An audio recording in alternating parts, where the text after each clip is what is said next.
Hello বন্ধুরা, আসসালামু আলাইকুম। Welcome back to my channel. আজকে আমি আপনাদের মাঝে মজাদার একটা তেলে ভাজা কেক রেসিপি নিয়ে হাজির হয়ে গেলাম। সহজ এবং সিম্পলভাবে রেসিপিটা আপনাদের মাঝে শেয়ার করব। তো কথা না বাড়িয়ে মূল রেসিপিতে চলে যাই। প্রথমে আমি একটা ডিম নিয়েছি, ডিমটা ফেটিয়ে নিয়েছি। আর এবার আমি হাফ কাপ মতো চিনি আমি গুঁড়া করে নিয়েছি, ব্লেন্ডার দিয়ে গুঁড়া করে নিয়েছি। সেই চিনি গুঁড়াটা দিয়ে দিব। আর মিষ্টি খাবারে যদি লবণ দিতে চান তাহলে দিবেন, না দিলে না দিবেন। আর 2 চামচ পরিমাণ রান্নার রেগুলার তেল দিয়ে আমি সুন্দরভাবে মিশিয়ে নেব। আর চিনিটা আমি ব্লেন্ড করে নিয়েছি যাতে সহজে মিশিয়ে যায়। আমি সুন্দর করে মিশিয়ে ফেটিয়ে নেব।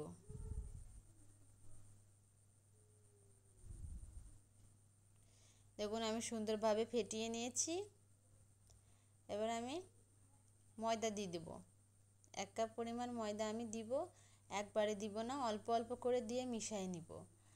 আর হাফ চামচ মতো বেকিং পাউডার আর ভ্যানিলা এসেন্স, যাতে ডিমের স্মেলটা বাজে গন্ধটা না আসে, সেজন্য আমি ভ্যানিলা এসেন্সটা দিয়ে দিয়েছি। আপনারা ভ্যানিলা এসেন্সটা না থাকলে আপনারা এলাচের গুঁড়োটা দিতে পারেন। তো দিয়ে আমি সুন্দরভাবে মিশিয়ে নিব।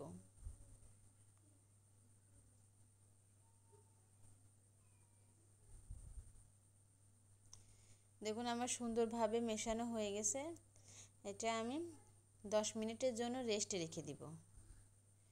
10 মিনিটের জন্য রেস্টে রেখে দিলে এটা আরও শক্ত হয়ে যাবে, তখন কেকটা বানাতে অনেক ভালো হবে।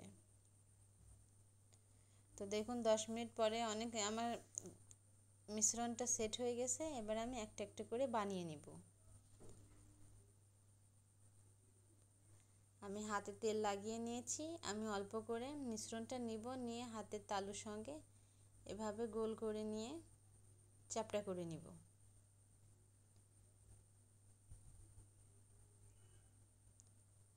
এভাবে করে বানিয়ে নিব। সবগুলো আমি একইভাবে বানিয়ে নিব। বানিয়ে আমি রেখে দেব না, বানাই তেলের মধ্যে ছেড়ে দেব।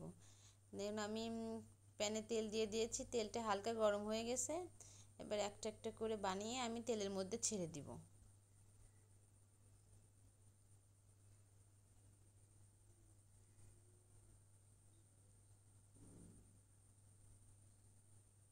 দেখুন তেলের মধ্যে যাইতে যাইতে কত সুন্দরভাবে ফুলে উঠছে।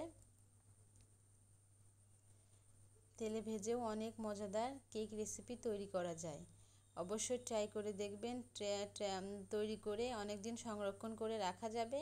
আর এটা বিকেলে অথবা সকালে চায়ের নাস্তার সঙ্গে জমে যাবে। তো আমার এক পাশ লাল লাল হয়ে গেছে, আমি আর এক পাশ উল্টিয়ে দিব, দিয়ে আমি ব্রাউন কালার হওয়া পর্যন্ত ভেজে নেব। দেখুন আমার কেকগুলো কত সুন্দরভাবে ফুলে ফুলে উঠছে।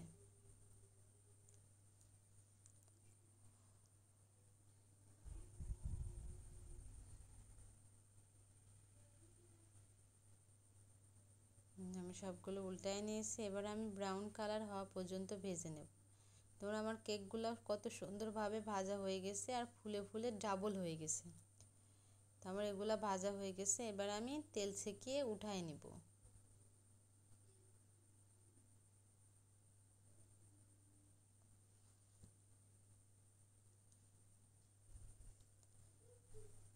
তো আমি এবার পাত্রতে বেড়ে নিব।